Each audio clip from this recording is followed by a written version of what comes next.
এরা original student নয়, এরা হলো জিহাদি। এরা দেশকে বরবাদ করার জন্য এরা দেশকে বরবাদ করার জন্য উই ডিমান্ড আনপ্রেসিডেন্টেড পানিশমেন্ট যাতে করে নেক্সট জেনারেশন এরকম কালচার না করে। যে সনাতনীদেরকে ওরা বলে যাচ্ছে, অন্য লোকদের বলুক তো, অন্য ধর্মের লোকদেরকে বলুক তো, ওরা এরকম সনাতনীদের ওরা যা খুশি বলে যাচ্ছে। অন্য ধর্ম বলতে পারবে? বলতে বলতে পিঠের চামড়া এখানে তুলে দেবে। আমরা সনাতনী তাই সহ্য করে যাচ্ছি, কিন্তু সহ্যের একটা সীমা থাকে। দরকার পড়লে ওদের থেকে আমরা যুদ্ধ করবো জিহাদিদের সাথে। যারা আমাদের সরকারের যে আছে পিএম মোদি আমাদের যে দেশের প্রধানমন্ত্রী, তাকে অপমান যারা যারা করেছে তাদের কোনো মতেই রেহাই আমরা দেব না। আমাদের এরকম আজ যদি আমরা এদেরকে রেহাই দিয়ে দিই, পরবর্তীকালে জেনারেশনরা আরও পেয়ে বসবে।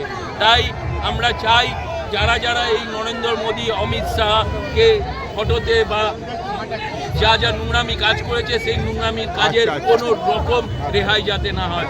আমি আমাদের প্রশাসনের কাছে বলবো এদের সাজা যেন মারাত্মকভাবে দেওয়া হয়।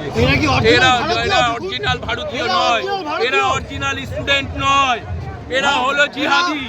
এরা দেশকে বরবাদ করার জন্য এরা দেশকে বরবাদ করার জন্য এরা নোংরা, এরা নোংরা।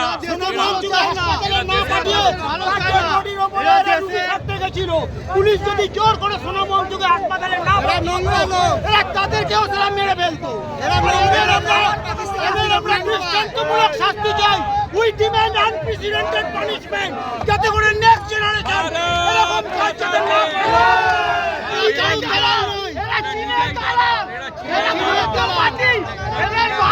ঠিক নয়, এরা ভারতীয় পার্টি না। ভারতীয় পার্টি কারা? এরা হিন্দু সংস্কৃতিতে বিশ্বাস করে না।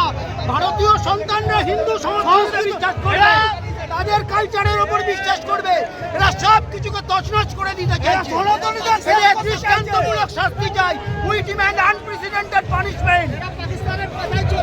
পাকিস্তান, চীন, বাংলাদেশ স্টুডেন্ট না, যারা স্টুডেন্ট আছে তারা পাস হয়েছে, তারা উৎসব করছে, কিন্তু এরা স্টুডেন্ট না, এরা জিহাদি লোক আছে।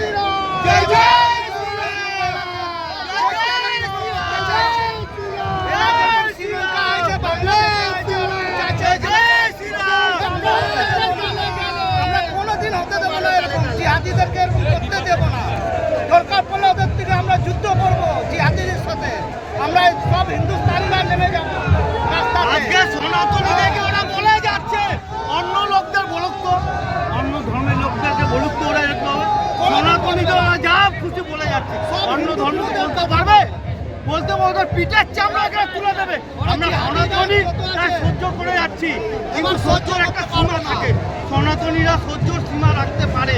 তো যখন সনাতনী সহ্যের সীমা হারাবে, তখন এরা আর খুঁজে পাবে না কোথায় অক্রোচ, কোথায় ককরোচ। জিহাদিদের চামড়া,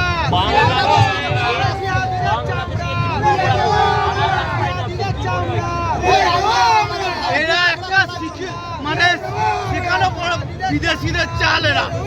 এরা বিদেশিদের টাকা নিয়ে এসছে, টাকা নিয়ে বিদেশি খাবার আসছে বাংলাদেশ, পাকিস্তান। আমরা তো জানি, আপনারা তো জানাচ্ছেন, আমরা তো জানি না। বাংলাদেশ, পাকিস্তান, বাংলাদেশ বলুন তো, আমার ওষুধ খাবে, আমাদের টাকাতে চলবে, আর ওরা আমাদেরকে গালাগালি দেবে।